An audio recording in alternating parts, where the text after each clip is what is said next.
The Titans signed DeAndre Hopkins to a 2-year, $26 million deal, and to me, this does change the outlook for Tennessee's season. Before the Hopkins signing, you needed everything to go right for this to be a quality receiver room. Treylon Burks, Chig Okonkwo, and Kyle Phillips all needed to take major steps forward, and there was no depth, so if one of them got injured, it's back to the dark ages. But now they have 4 starting caliber receivers, so it'll be easier to handle minor injuries that pop up throughout the season, and the ceiling is so much higher.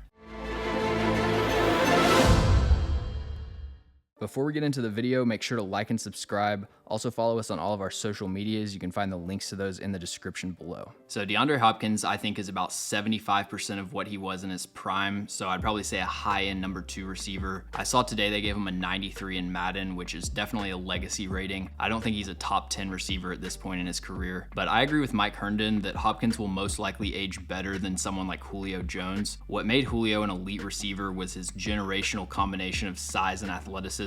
I mean, he ran a 6.66 in the 3-cone at 6'3", so he relied on his quickness out of his breaks and speed down the field. And once those traits started to decline, there was a steep drop off. Hopkins is more smooth than he is explosive athletically, and he wins with crafty route running and contested catch skills, so I expect his decline to be more linear than exponential. This is a really funny play that's kind of emblematic of how D-Hop wins. So he's never been that fast in a straight line, and he's probably lost a step over the last few years, but even with the corner a couple yards on top of the route, he throws up his hand to sell the jump ball and then cuts it off to a comeback. Curls and comebacks are probably his most effective routes at this point. I think the fact that he isn't moving that fast makes it easier to stop his momentum and create separation. He knows how to attack the blind spot and sink his hips at the right time, and he has great ball skills and coordination along the sideline. And on a related note, most of his vertical routes at this point, he's cutting off to back shoulder fades. Unless the point of the route is to clear out the safety or something, most vertical routes have adjustments based on the defender's leverage. So if you're 8 to 10 yards downfield and you haven't stacked the corner, you're going to push through and cut off the route to a comeback. And since he doesn't really have the speed to win over the top, his tape from the last few years is a lot of back shoulder fades. And the body control and hand-eye coordination it takes to execute this successfully shouldn't decline that much as he ages. The one question I have with this is how comfortable Tannehill is throwing this route. He's only attempted 7 back shoulder fades since he came to Tennessee with 2 completions, but overall I think this should be a steady high percentage throw. And then he also has a really nice spin move. He does a good job of anticipating the pursuit angles of defenders as he's making the catch, and he can make that first guy miss and get downfield. Again, he's not this explosive player after the catch where you just get the ball in his hands and let him make something happen, but he's a smart runner and he definitely adds value in that area. So I really like this move. There was no reason for the Titans not to bring him in. I thought the contract was fair, but they could have afforded to pay him more if they had to. You look at the 20 and 21 draft classes, they aren't going to have to give out any major contracts to those guys. Even if they bring a couple of them back, it shouldn't be a huge burden on their cap space. So it was a good move financially, and for anyone bringing up Julio, Randy Moss, Andre Johnson to say that Tennessee is where veteran receivers go to die, those players were at the end of their careers anyways. They fell off because that's what happens to veteran receivers when they get older, not because of anything to do with the Titans. At some point that's going to happen to DeAndre Hopkins. Maybe it's next year, maybe it's 5 years from now, but that's just the gamble you have to take when you're signing a receiver in their 30s. Thanks for watching. If you enjoyed the video, make sure to like and subscribe.